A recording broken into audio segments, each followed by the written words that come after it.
Welcome back to the Girl Dad Outdoors Podcast, the show for dads who are raising the next generation of hunters, anglers, and conservationists. The daughters who will outlast, outfish, and outwork anyone who ever doubted them. And today, we brought royalty. Captain Leiza Fitzgerald is a Hall of Fame angler, a Hall of Fame hunter, and one of the most powerful voices conservation has ever had. She hasn't just broken barriers in the outdoor world, she's blown them up and built something better in their place. She is proof that passion, grit, and a deep love for the wild can change the world. And by the time this episode is over, you're going to be fired up to get your daughter outside and never look back. But first, let's thank the people in our corner, St. Croix Rods and 7 Reels. When you're serious about what's on the end of your line, there's no other choice. The American Sport Fishing Association, fighting every single day to protect the waters, the fish, and the future of this sport we love. And the Punta Gorda Englewood Beach Visitor and Convention Bureau.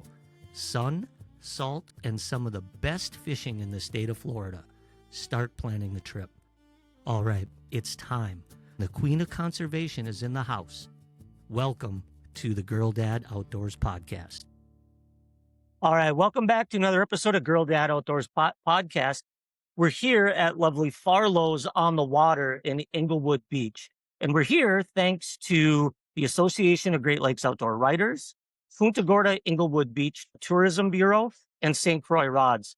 And the biggest thing about this trip is we get to spend time with Captain Leiza Fitzgerald. Oh, Leiza, thanks for joining us. Oh, what an honor. Thank you. Thank you very much. Leiza, tell us a little bit about your guiding history and what you're up to today. So, I started guiding back, I don't know, in the late 1990s, early 2000s. I was one of the first lady fishing captains in Tampa Bay. I found that it was a great opportunity for me to break into an arena that there were not many women. Our industry still, even this 26 years later, doesn't have a lot of female fishing captains. And I know there are more in the freshwater side, but the saltwater side, not a lot of female captains. I guided for quite a few years, and then I got into professional redfish tournaments and fishing professionally in order to make a bigger kind of name and to be more visible to other women in the outdoors and letting young girls know that it's okay to fish. It's okay to want to be a fishing captain. It's okay to be on the water and compete against other guys, because really the fish don't know who's on the other end of the rod. No. And, it was an amazing journey. I retired after about 5 years because I had small children and I became a single mom. Yeah. So it was really a challenge to be able to be a single mom, to run charter fishing trips where you had to leave at 5 a.m. in the morning. Your kids aren't off to school yet.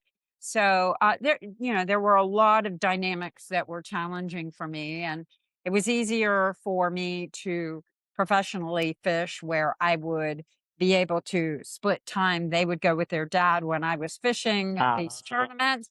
That was his time. And then when I would come home, it was my time. So, very nice. yeah. Let's dive into a few different things there. Okay. First of all, when you were in the fishing tournament circuit, how many other women were in the circuit?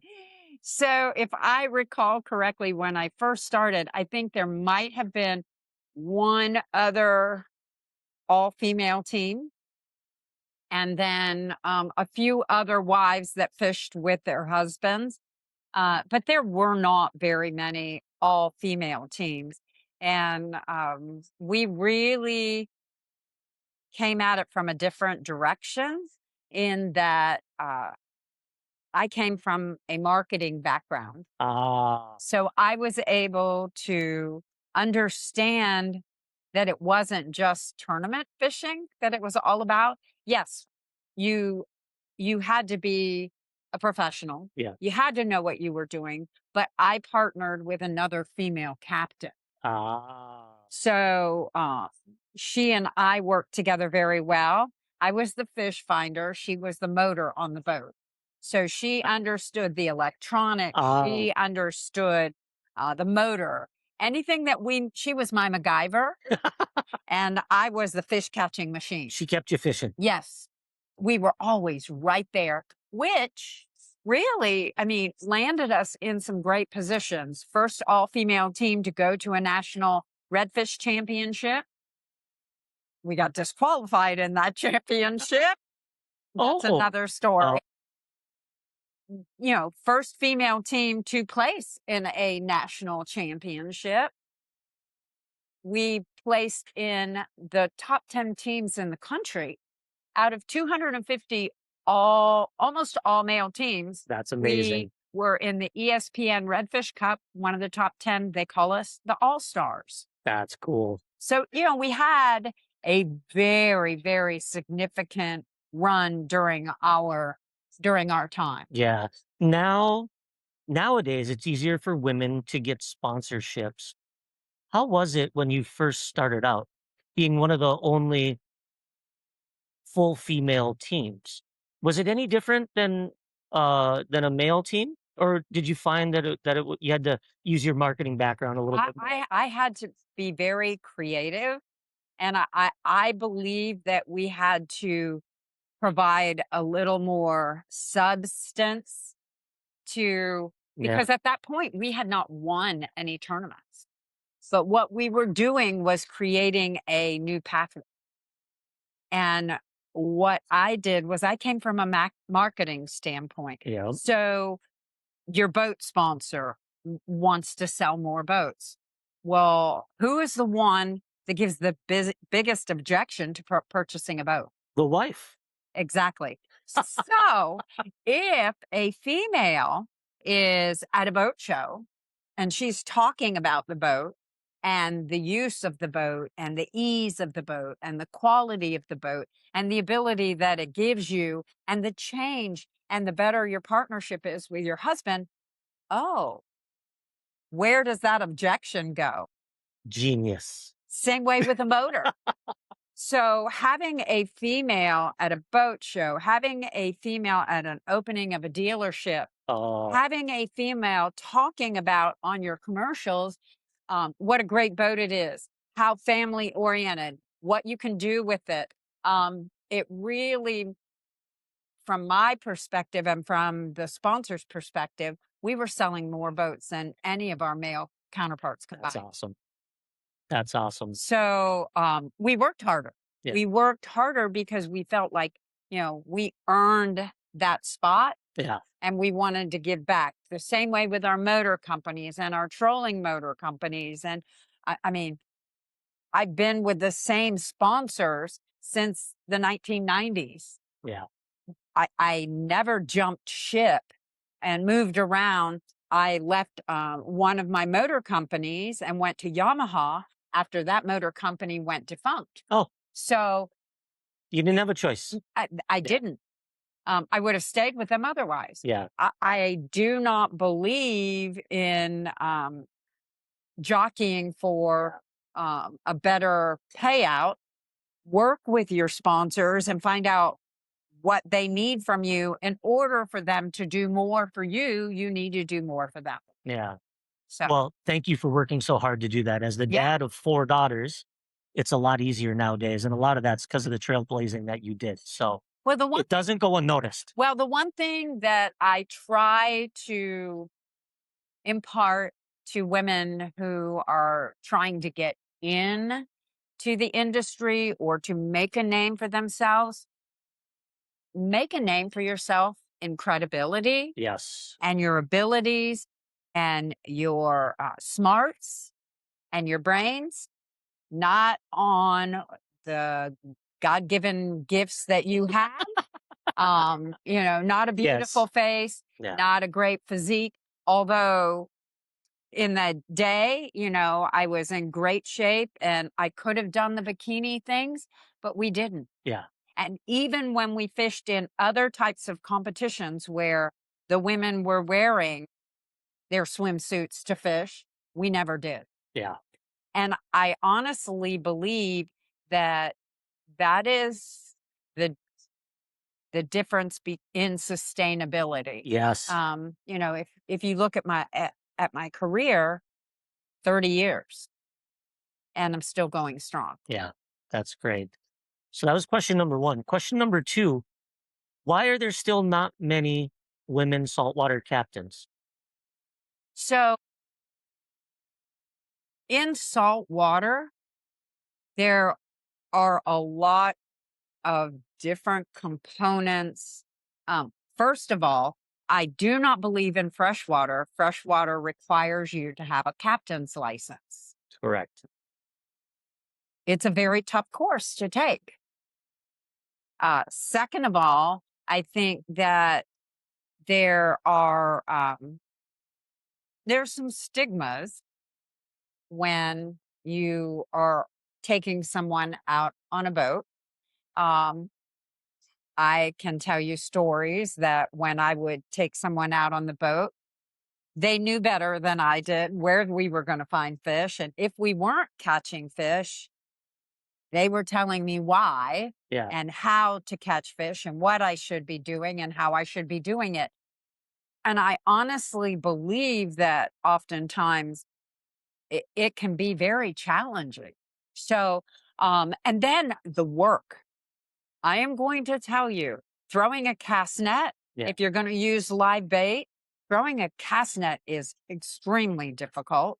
Although there are great female captains that throw a cast net, but throwing a cast net every single morning, getting up, and again, here we are. A lot of these women are single moms. Yeah. And how do we go at 4 a.m. in the morning to be at the boat ramp by 5 or 6, get there, go out, get your bait, and be ready to pick your client up Yeah. if you are a single mom? Yeah. Who's going to get those kids off to school? Who's getting them off to school? The cost associated with having maybe a nanny. Yeah. All of those things don't work out very well as a charter boat captain. No. No, you erode your margins pretty Yes. rapidly. And then you're done at 3 or 3:30. Well, you're not done. No. You're off the water at that point, but you're going home. You're cleaning the boat. You're redoing all your equipment. You're retying all your lines. You're making sure that everything is right. You're making sure your tackle boxes are organized.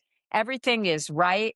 And make sure if you're using live bait, that your live well pump, all of these things have to be functioning to be able to get your next day. Yeah. So I think that and I honestly believe there's not a lot of female captains that are setting an example for our young women. Visually, you want to have someone that you aspire to be. Correct. And a lot of these young women just don't have that. There are a few, but there's not many. Yeah. You got to find that next person. Yes. There's some great ladies out there. Great lady captains. Yeah. All right. So let's wind it back a little bit. Becoming a captain, how'd you get into fishing? Oh my goodness. My grandmother. Your grandmother. My grandmother. When I was little, my grandmother loved to fish. She was injured in a hay accident where they were harvesting hay. She reached up underneath the sickles. Oh, no. Were drawn by horses. Yeah. And a kitten Yep. ran under, and she reached in to grab the kitten, and the kitten shot out through the horses, and the horses bolted and spun the blades, and it took her arm off. Oh, no. So, but she loved to fish. So she amazed me with her ability to go fishing and use her arm to hold the fishing rod up against her body and to reel. Wow. And she would cast, and she'd put it up underneath her arm, and then she would reel. And as a little girl, we would go to the Mississippi River. I grew up Iowa. My grandparents were from Iowa. We won't hold that Yeah, against me. being from Minnesota. Oh man, Yeah. no. Yeah. And I would see her. And the other thing was, I never saw her out of stilettos. So even when she would go fishing, my grandmother would be in a full dress wearing high heel stilettos on the Mississippi riverbank. And so that is the reason the name of my fishing team was High Heel, Screaming Reels and High Heels. Yeah. Get a little choked up over that. Oh, that's amazing. So it was my grandmother. And then from there, as I got a little older, my father was in the military and we were stationed in Key West. Oh, not a terrible spot. No. And my first job was catching bait. So, my brother and I would sit under the pier and we'd catch pinfish. And my marketing prowess, Yeah. I had a little system where he'd catch them and I'd sell them up on the dock, and we'd make money hand over fist selling pinfish off the dock. So, my dad loved fish. And so that is, I'd go with him. I'd get up in the mornings. I'd be ready to go in the mornings. I'd be standing on a chair making my dad breakfast so that I could go fishing with him. How old were you during this? Oh my goodness. I think I was 6 or 7 years old, maybe 8. So I know that I have pictures of me in the bathtub with catfish from, being in Iowa, and then me with big red snapper and grouper, and, we just, and mahi. In the Keys, that's how I grew up fishing. That's funny. So you get the being put together from grandma. Yes. You get fishing from grandma and dad. Where do you get the hustle? Like who taught you the hustle? So I honestly have to believe my mother taught me the hustle. Really? My mother, she's gone, but my mom was an athlete, played women's basketball. Her family owned hotels, and then she decided that she was going to go to St. Thomas, the Virgin Island, and her and my aunt opened a hotel in the Virgin Islands. Just decided to open a hotel. And they bought a building and turned it into this gorgeous hotel called the Grand Boco on St. Thomas. And she that's where I get my hustle from. That's amazing. Yeah. That's amazing. And I continue that. I'm always told, we don't know how you do it, because it's just go, go, go, go, go. Yeah. Yeah, but if you sit back on your haunches, someone else is going to slip in there and get ahead of you. Absolutely. No resting on your laurels. No, sir. Yeah. And no, sir. Aren't you in are you in a Hall of Fame or something like that? So, yes, it was 2022. Actually, I was inducted into the Florida Sports Hall of Fame.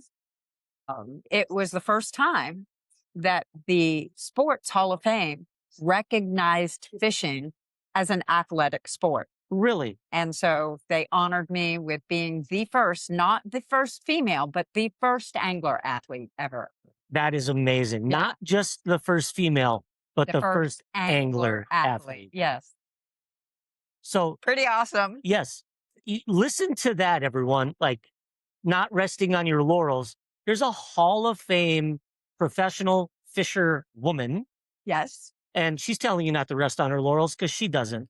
So, Well, and, I thought that might be it. yeah. But then I just recently found out that the Outdoor Legends Hall of Fame has honored me as an inductee for 2026. For real? Yes, I will be going to Cabela's Bass Pro Shops in Springfield, Missouri, and will be inducted in August into the Outdoor Legends Hall of Fame. Congratulations. Well deserved. So my passion isn't just fishing. Yeah. It is also hunting. So I'm an avid hunter. When I'm fishing, I'm also hunting. So Absolutely. when you're on the water, it's all about the hunt. That's how I raise my boys. I'm a mom dad. So Yeah. I raised 2 boys, but I have so many friends that have girls, and all of them reach out to me and say, okay, will you take my daughter shooting? Will you take my daughter hunting? Will you take my daughter fishing? And I do. And that's great because, it's a little, you have to take a step back because you'd like to teach your kids to do everything. And it's actually pretty big to step aside and ask someone who will actually do it. But those are meaningful things. Because It's if the kid it's a wants great to do feeling. it, absolutely. That's great that you do that. Well, and one thing I find, I mean, there is an organization called Ladies Let's Go Fishing, and they try to have mostly women teachers because oftentimes a man teaching a woman Yeah. can be intimidating. It's mansplaining. Yes, mansplaining. Well, think about a dad trying to teach a daughter, or, you know, eh, eh, eh, often it's gentler. Yes. They're more willing to listen if someone who is not every day telling them what to do Yeah. gives A them fresh instruction. perspective is very meaningful for a kid. Oh, yes. And plus, they have the natural want to impress that new person. So they try harder. Yes, I agree. I agree. That's what I find is something that is really taking off in the state of Florida are our fishing camps. Yeah. They have week-long fishing camps all around the state of Florida Really? that kids can come to. Some of them are day camps and some of them are overnight camps. But it's pretty cool. Yeah. No, Very that's cool. really cool. All right. So going back, you're in Key West, you're selling pinfish. Like, Yeah. describe a day out on the water with your dad when you're 6 or 7. You're making breakfast, waiting to go. Like, what did So that day consist of? so how apropos, we had a pink sunbird boat, and we would go down to the docks, and we lived in the officers' quarters. So we had docks right there where we kept the boat. And I'd run down to the boat. I was so excited. I'd have our lunches packed. I'd get to the boat, and my dad would get in the boat. My mom would get in the boat. My little brother was very small, so he had to be really watched. But we'd put out the canal, and out the channel we'd go. And then we'd go to a reef and we'd catch reef fish, we'd catch bait fish, we'd use the pinfish we'd caught, we'd catch fish. And then my dad would say, okay, kids, we're done fishing. Do you want to go for a swim? And so he had inner tubes, and he'd tie a rope to the inner tube, and he'd put a life jacket on us, put us in the inner tube, and put us out behind the boat. So, and this is a story I'm going to tell you. So we're idling back in through this channel, Yeah. and he's got me in one tube, and my brother is fastened into another tube, and he's just idling. So we're having fun. Yeah. Off we go. We come in. My dad pulls us in, puts us in. That night, my mother and all of his buddies and everybody go back out to go fishing. And they go to that same channel, Yeah. and they're fishing. And all of a sudden, all hell breaks loose. The sharks come in, and they're catching fish. And my dad had a stringer over the side Yeah. of the boat, and a shark hit the stringer so hard that it rocked the boat and caused one of the guys, of course, I'm sure there were adult beverages in it, Yes, of course. to slip and crack his ribs. And my mother's standing there just yelling, oh my, you drug my babies here. You drug my babies here. They were shark bait. So, Oh, you know, I, I don't know if my mother ever allowed us to be drug behind the boat again. Your dad didn't start calling you chum after that Oh day? no, that No. would have been a great, yeah, that would have been a great name, but no. So, I mean, I can just, all I can remember is just the amazing times we had on that boat growing Yeah. up, going out to islands and sandbars and just the insane beauty. That was, so I'm a- I'm over 60. I'm not going to say how far over 60 I am, but that was a long time ago. And today I still go down to the Keys and I hear so many people say, "Oh my God, it's not like it was." Well, guess what? There are very few people around, maybe the old timers do, who know what it Yeah. was like back then. But guess what?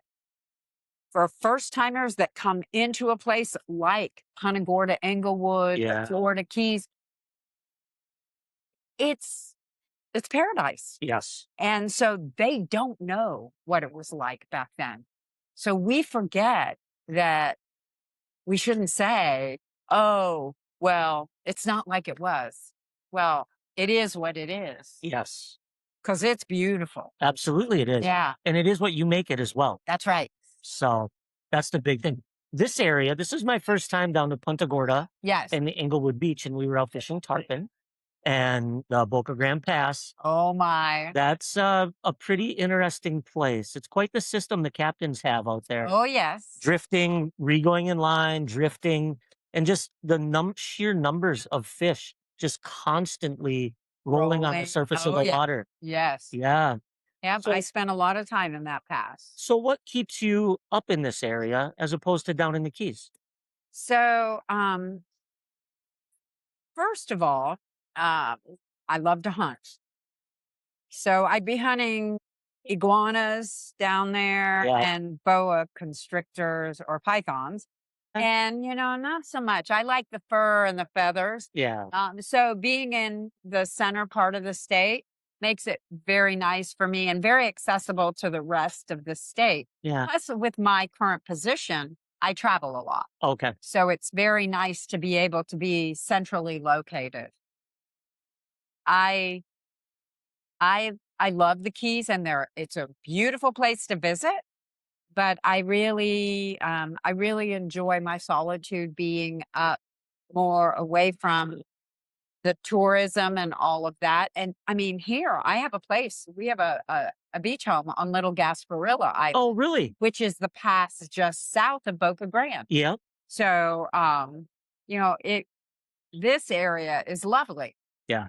It just is, and they've done a great job in educating people to how special this area is. Yeah. No, it's I'm very impressed. We'll definitely be coming back.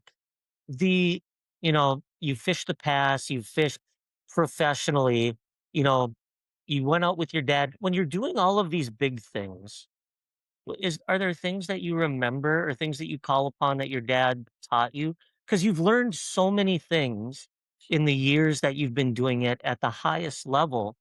Are there still things that you lean into that he taught you, whether it's emotionally or technique specific? That's a great question. So technology has really uh, has really changed Yeah. the way that people fish. Side imaging, forward facing sonar. There's just so many different Yeah. ways. The technology. Back when I used to fish with my dad, I mean, we didn't have depth finders. Yeah. We didn't have chart plotters.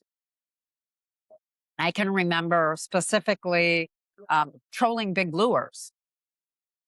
And when you hook a grouper, immediately you dropped a weight with a Clorox bottle attached to it, Ah. so that you would know, because you're going to keep going. You're Yeah. going to reel that fish Yeah. in. You're going to lose your That was spot. your marker. That was my marker. Yeah, that's your waypoint. Yes. So, what I think what I learned from my dad was really, he was in the Navy. Yeah. So it was everything had to be. So when you tied a hook, Yep. you made sure it was a good knot.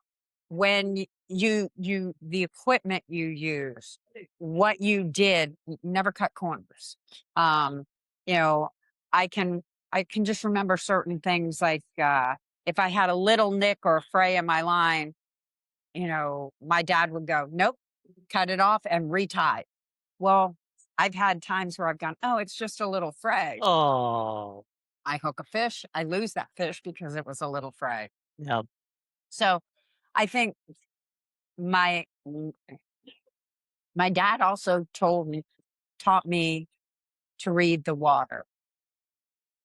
So I am one, yeah, I can use technology, but I read the water.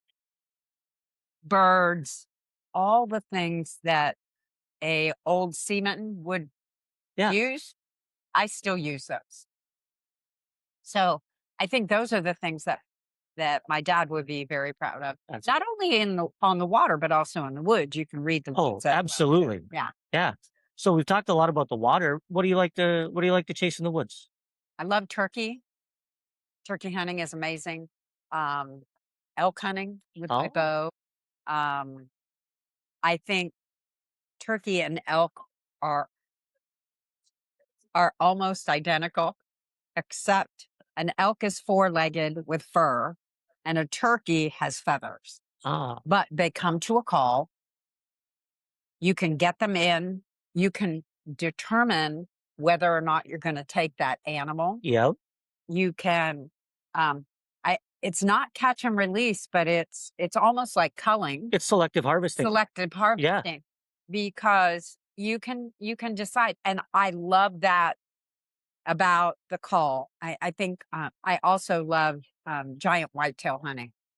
I love everything about mornings in the woods. Oh, Mornings in the woods.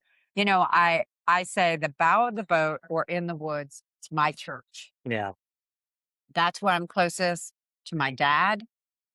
That's where I'm closest to my mom. Um, if you want to call it, that's where I'm closest to godliness. Yeah. What better place to see what he's given us? So, Oh, absolutely. um, And I'm the same way. It's when you're out in nature, there's no way to be closer. yes, So I'm the same. I'll be out there. I'll have conversations with my dad. He's passed as well yeah, because I can. Or if something happens, we're like, thanks, Dad. And yeah. it's just, and there's just something about being outside. How many times have you had a cardinal come and almost just blow your mind? Yeah. Yeah.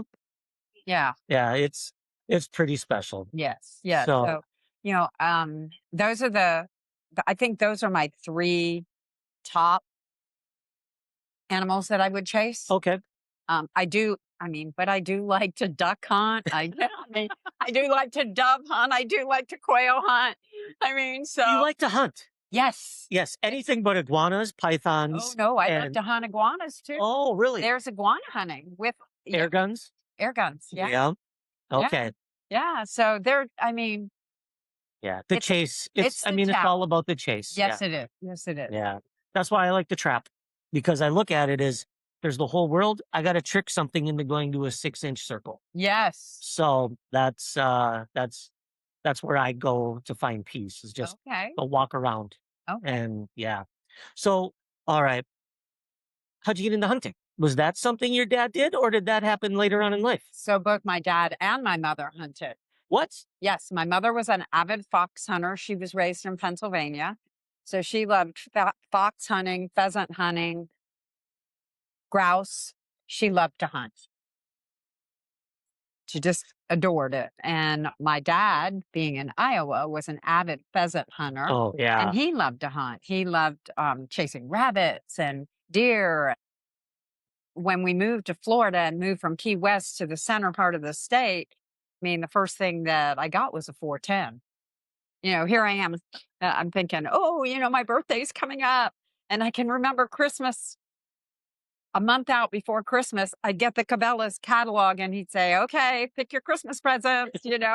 So I It was both my parents. That's pretty cool. Yeah, both my parents. Yeah, so your grandma didn't hunt in high heels? No, she did not. Okay. Oh, no. I think that was her. I don't ever think she, I can't recall seeing her hold a gun.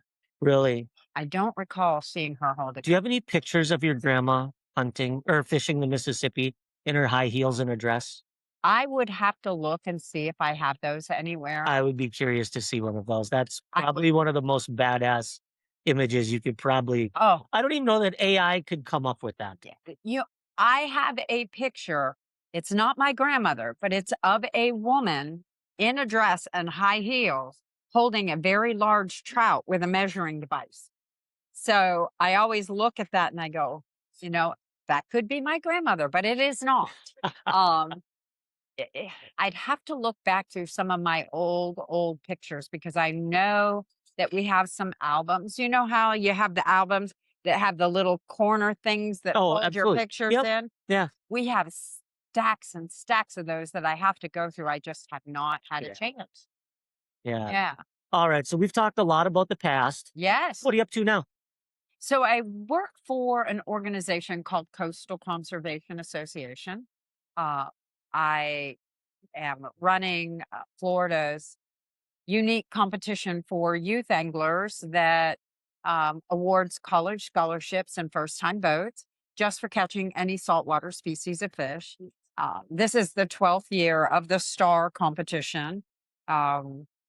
I've awarded through the competition and our organization $1.2 million in college scholarships for kids. That's amazing. So, I have, uh, we do habitat restoration. The organization is Florida based that I work for, but is a national organization. Every coastal state has a coastal conservation association. Yeah. We do habitat restoration, water quality initiatives, advocacy work, and restocking. So I'm a grandmother to redfish, trout, snook, and tripletail because I get to go bring those big fish in so that they can spawn and have babies. That's amazing. Yeah. So, I love what I do. I've been a member of this organization for 20 plus years. And when they were getting ready to kick off the program STAR about 13 years ago, they reached out to me at my other job and said, "Would you be interested in this?" And I was like, "What? Tell me a little more. Do I have to go to an office every day? Can I be on a boat occasionally?" And check, check, check. I was like, "Okay." Sounds good. Yeah, it sounds really good. Yeah. No, and one of the things I forgot to mention, one of the other parties that brought us down here, the group of us, is ASA, the American Sport Fishing Yes. Association. So thinking about that and their R3 initiative, Yes. one of them is recruit. It sounds like your scholarship initiative fits squarely into that. It's exactly what it is. Recruitment. They are our next generation of recreational anglers. So the competition morphed from being both a youth and an adult competition, but there are so many fishing competitions out there vying for that recreational adult angler that we went from a very high number of anglers, over 8,000, 10,000 people were fishing with us. Last year, it was only 5. Ooh, So that's a huge drop. yeah, it is. But our kids were growing in numbers. And I thought, well, you know, if we want to continue to have youth in the sport that understand conservation and were raised with a conservation message in their fishing, why don't we do that through our fishing tournaments? So Absolutely. we really morphed into just this year being a youth scholarship program, awarding boats to teens ages 13 to 17 so they can earn their first boat just by being conservation minded when they fish. Really. Yeah. That's well, and also going back to the R3 retain. Yeah. It's one thing to recruit someone into fishing, but how do you keep them there? Yes. Doesn't seem like a better way than to give them a boat. No, that's exactly right. Yeah, that's exactly right. amazing. How can people help? Are there ways that people can get involved with this initiative? Oh, yeah. So, first of all, love it if we would have people become members of our organization because there's wonderful volunteer opportunities. You can go out and plant mangroves, you can do seagrasses, you can release fish, you can get your boots dirty by helping us put out oysters to clean the water, Sure. clams to clean the water. Our organization is strictly volunteer. So, membership is inexpensive, it's $40. And that's an annual membership. And then for your area, you get to do really cool projects. The star competition for youth is only $20. The tournament and the competition begins Memorial Day and runs through Labor Day, 100 days of fishing. So every saltwater fish that a kid catches takes a picture of it with an official identifier. So we know they're in the competition Okay. and it was caught between tournament hours, days. They submit their photo through an app, and then we do a random drawing of all the entries for the prizes. So the kid doesn't have to be a rock star angler. It's of every skill level, ages 6 to 17. It's a random drawing. Well, and it's such a confidence boost to not always have to be the best, Yes, but still have a chance. that's correct. And there's one other little component to the competition that I love. I started it, which is called the trash division. So while those kids are out on the water, sometimes they get bored fishing. Yeah. So let them go pick up trash. Every 5-gallon bucket that a kid picks up, they get an entry in the competition and we draw for prizes. But for kids, it is also 30 minutes of community service hours where Oh, our state requires 100 hours of community service when a youth graduates from high school in order to qualify for Bright Future scholarships. really? So through our scholarship program, they can earn scholarships, but they can also earn community service hours in Oh, order to earn Bright Future scholarships. double dipping. Double Genius. dipping. Yeah. Yeah. That's great. Even for, it's an annual membership, but for people like me, there's a Yes. lot of us from Minnesota who come down even for a week for fishing, Yes. just to join that organization and go out and spend a day doing something because we It's, come here and we take advantage of the natural resources. It's a nice thing to give back as well. well, you say that, and it's funny because Nashville, Yeah, Tennessee, has a Coastal Conservation Association chapter. really. They're not on saltwater, Yeah. but guess where most of them go to recreate with saltwater? Here. To Florida, the fishing capital of the world. So their chapter raises funds for Florida. Absolutely. Yeah. Well, it makes sense. Like I said, I mean, you grew up in Iowa. I mean, how many people who talk like me are down here in Yeah. the winter? A lot. Now, Exactly. I grew up in the summers going to Iowa. Oh, I'm a Florida girl. okay. Yeah, I'm a native Floridian, born and raised here, but went in the summers up to Iowa, and sometimes in the winters when I would go up and pheasant hunt. Okay. Yes, yeah, Very cool. Yeah. So those are things like even though you're not from here, spending a week down here to it, it's got to be an experience as well, right? Being right. out doing those things. And You probably encounter some pretty amazing stuff. so one of the things that I can say is I love the Midwest. I love people from Minnesota, Wisconsin, Iowa, from all over in the Midwest, Indiana, Missouri, all of those areas, because when they come to Florida, they're kind. Yes. They understand what it means to respect our waters, what it means to respect. And I think a lot of other states come from big cities and they Yeah. may not understand that. Yeah. So I love it when we have everybody coming from the Midwest down here and understanding how our fisheries and our lands work. Absolutely. That's amazing. Getting back to a little bit of on the water, Yes, you know, you've you guided for how many years? almost 5. Almost 5. In those times, you took a lot of families out. Yes, So you You obviously grew up with your dad taking you out. Yes. You've taken your boys out. Yes. Now, how is it interacting with other people's kids? Because a lot of times we can learn a lot from those who have to advise while we're with. So the one thing that I can tell you is when you get young children, 6 to say 12, Yeah. they almost are overstimulated when they get on the boat because a lot of times they've never fished before. Yeah, they're just excited. And but their attention span is very limited.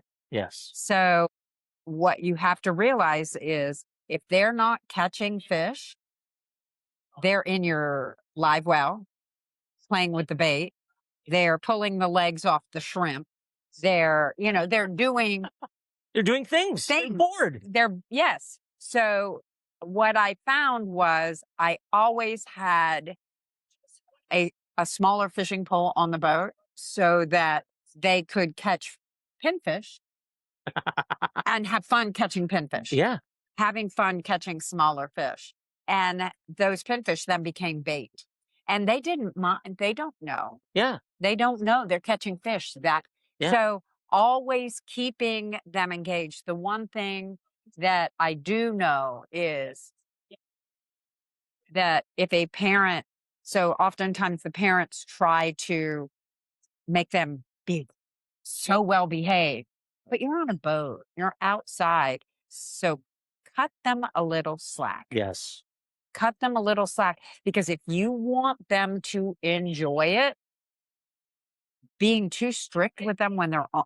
Now, not that it's going to cause them to have safety issues, but give them, Yeah. oh, honey, you can't touch that. Oh, you can't do that. No, you can't do that. Myself, what I try to do when I see they're coming on with their kids is explain to them, the parents, I'm okay with them. I have specific rods that the kids can use. Yeah. You don't have to give them, don't make it like everything has to be perfect. Yeah. They can have fun with the rod. If they want to put the rod tip in the water and swoosh it around, don't tell them they can't. Yeah. Let's within reason, let's give them latitude. Yep. So, and I talk to parents about that when they're, the kids are getting on the boat and we're talking about this. I have children of my own and I'm fine with them. Now, if they're screaming or if they're stomping and they're throwing tantrums, then no, that's not a good thing. But it very rarely ever happens on the boat unless they get overheated or bored. Yeah. Don't let them, if I see they're starting to get bored, I'm picking up and I'm moving, getting them moving on the boat. I let them come up and hold the steering wheel and pretend they're driving. I give them things to engage them in. Well, the experience for them isn't fishing. Right. You want them to arrive at fishing. Yes. But they have to love being out first. Yes. So. And the hardest thing for me was when I had youth on my boat. Yep. Was I did not have a canopy. So we're full sun. And, I do bring a big umbrella and I will put that up if we're going to sit and have lunch. Yeah. But I will oftentimes pull up to a sandbar, let the kids get up on the sandbar, play on the beach while the dad walks down and fishes. Yeah. And you've got to let them enjoy it. Yeah. It's not your experience. If you're bringing them with, you're foregoing your experience. That's right. Theirs. So that's very important. Yes, sir. Yes. So are there any other memories that come to mind about fishing with your dad as you were preparing to come here? Are there other than being drug as chum? So I think one of my favorites. So when I got my captain's license, my dad was my first charter. My dad was my first client. And I will never forget. So we're fishing. We're going to go fishing in Tampa Bay. And I have my 2 boys, my ex-husband, he was my husband at the time, and my dad. We're going to go fishing. And I said to my dad, I said, Dad, we're going to go fishing. What kind of fish do you want to catch? Well, I'm thinking he's going to say, because Tampa Bay is known for spotted sea trout, redfish, snook. He says a pompano. And I'm thinking, He was hungry. Heck, I don't know where to go to catch a pompano. So that was the night before we were getting ready to go out. So, of course, I have to do my due diligence and find intel. And I start researching, trying to find out. And I call a couple of the guys that I know that are also captains, and I ask. And one of the guys tells me where to go and says, here's where you go. Here's what you would use. Here's how you do it. So I'm thinking, okay, do I have, oh, yes, I have those jigs. So thank goodness I asked, because they weren't in my tackle box. So I had to go out my garage, get them, pack them, make sure I had everything. So we run across the bay and we run over to this one area. And I had planned to go over there to catch redfish, but I wasn't actually going to be in that deep of water. Set the trolling motor up. I tell my dad how I want him to do this, and we're going to move along this edge in about 6 to 8 feet of water. And Dad, you see these white potholes? You're going to cast this. It's like a little jig, but it's long. And I tip it with a little bit of shrimp. And so I said, now you're going to cast into those holes, just cast in those holes and bump it up and down and bring it in. He says, okay. He casts it out. He's bumping it along. And I'm thinking, oh my goodness, it's a jack or something. Yeah. We get it in. Beautiful pompano. I was thinking, oh my gosh. My dad goes, wow. So we caught that. My ex catches one, not quite as big. So we have 2. I'm like, okay, we're done here. I said, let's go catch some redfish. I had a bunch of pinfish in the live well. So we run over to go to this little area, and I pull up to this mangrove point, and I'm going to suspend these pinfish on a fork. And I'm telling my dad how we're going to do that. And he goes, are you sure that's how you want to do it? And I'm thinking, I said, Dad, I'm the captain here. This is how I want to do it. So I actually have him cast up current on the point. The bobber hits the water and boom, the cork goes under. And I said, Dad, you got a fish. He goes, no. That's just the pinfish. I said, no, Dad, you got a fish. Yeah. He catches a redfish, a big redfish. Well, our slot size is 18 to 27 inches. This fish is 28 inches. Oh, no. I said, Dad, you can't keep that fish. He goes, oh, yeah, we're keeping that fish. I said, no, Dad, the fish is too big. So we couldn't keep the fish. And the story was my dad was livid because he had never heard of a fish too big. That's amazing. Yes. That's a great story. Yeah. So all of those experiences with your dad, your mom, your grandma, guiding your sons, as we wind down the podcast, what's a piece of wisdom you can impart on all of us dads looking to use, whether it's hunting, fishing, anything outdoors, to help strengthen that bond with our kids? Just remember, Trace Atkins wrote a song called She Thinks We're Just Fishing. Remember, it's not fishing. It's not hunting. It's an experience that that child will never forget.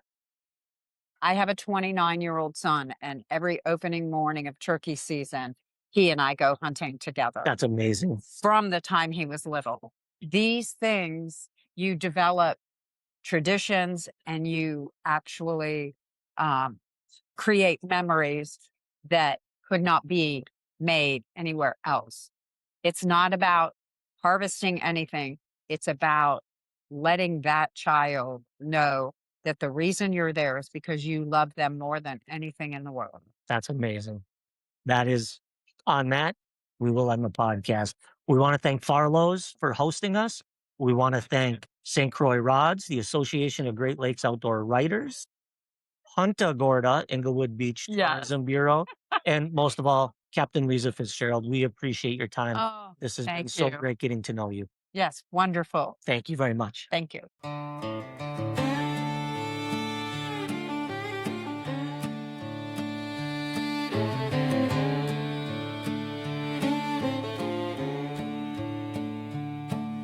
4 girls running free down a gravel road, barefoot dreams where the tall pines grow, each one different, strong and true. I just thank God I get the view.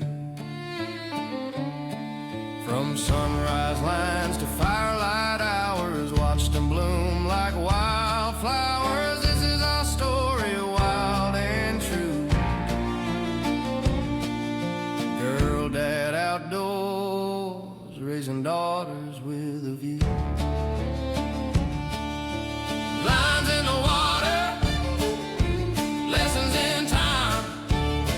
Some lead, some follow, some walk the line. I don't choose their roads, I just see them through, cheering every step they choose to do.